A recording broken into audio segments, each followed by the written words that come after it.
Сәлем достар, сіздермен бірге Жанат. Бүгін біз сіздермен осындай керемет, дәмді, воздушный болып шығатын дамские пальчики тортын жасайтын боламыз. Видеоның соңына дейін қарап, лайк басып, комментарий жазып, каналға тіркелуді ұмытпаңыздар.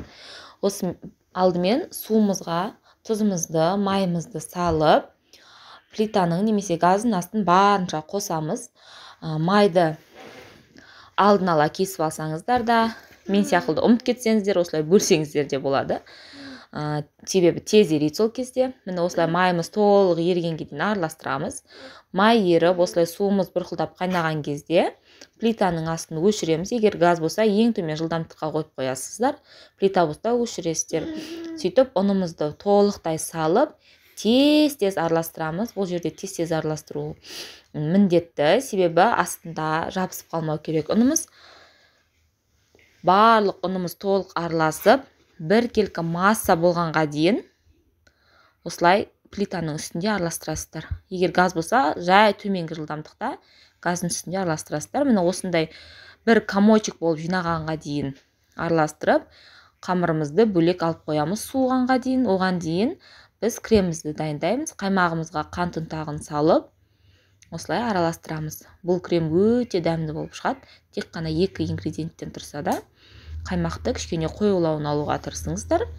Сонда тортыңыз тұрақты әдемі болып шығады. Міне полный екеуі араласқаннан кейін кремімізді бөлек алып қоямыз. Қамырымыз суығаннан кейін жұмыртқамызды осылай бір-бірлеп қосып, әр қосқан сайын қамырымызды жұмыртқамен бірге араластырамыз осылай. Міне осындай біртекті масса болғаннан кейін келесі жұмыртқаны қосамыз. Оны да араластырамыз қамырмен. Солай әр жұмыртқамызды бөлек-бөлек қосып араластырып шығасыздар қамырмен.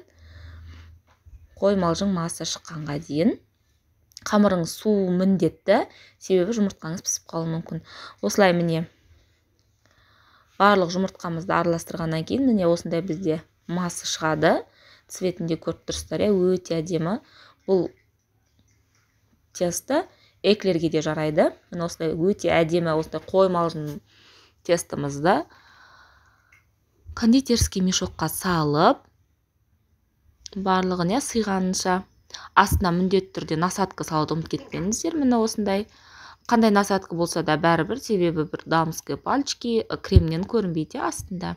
Эклерге болса, міне осы насадка өте әдемі көрінеді. Міне осылай барлық формаңызға салып шығыңыздар. Егер сізде эклер болса, кішкене алшақтау ұстатыңыз арасын, себебі бұл қазір көтеріліп қамырыңыз бір-біріне жабысып қалады. Одан соң осылай сумен ұштарын бүкіл жерін жатқызып шығасыздар. Сол кезде өте әдемі болып шығады. Қызып тұрған пешке 180 градуста 25 минут, жарты сағат пісіріп аласыздар. Міне осындай бізде әдемі эклерлер шықты. Одан соң дайындап қойған кремімізге малып осылай әдемілеп жинап шығасыздар. Кез келген форма қолдансаңыздар болады, өздеріңіздің қалауларыңызша. Міне қараңыздар, үлпілдек, воздушный болып шығады біздің эклерлеріміз. Осылай мен 2 слой жинадым. Үстін өздеріңіздің қалауларыңыз бойынша әсемдейсіздер. Оны мен кезінде заказға да істегенмін осы рецептпен. Міне қараңыздар, қандай әдемі, дәмі енді сөз жоқ қой, супер-пупер болады. Видеоның соңына дейін қарағандарыңызға рахмет. Лайк басып, комментарий жазып, каналға жазылуды ұмытпаңыздар. Міне кескен кезде көріп тұрсыздар, воздушный кәдімгідей шығып кіріп жатыр. Осылай кезіп столдарыңызға қойып қойсаңыздар болады. Ас болсын.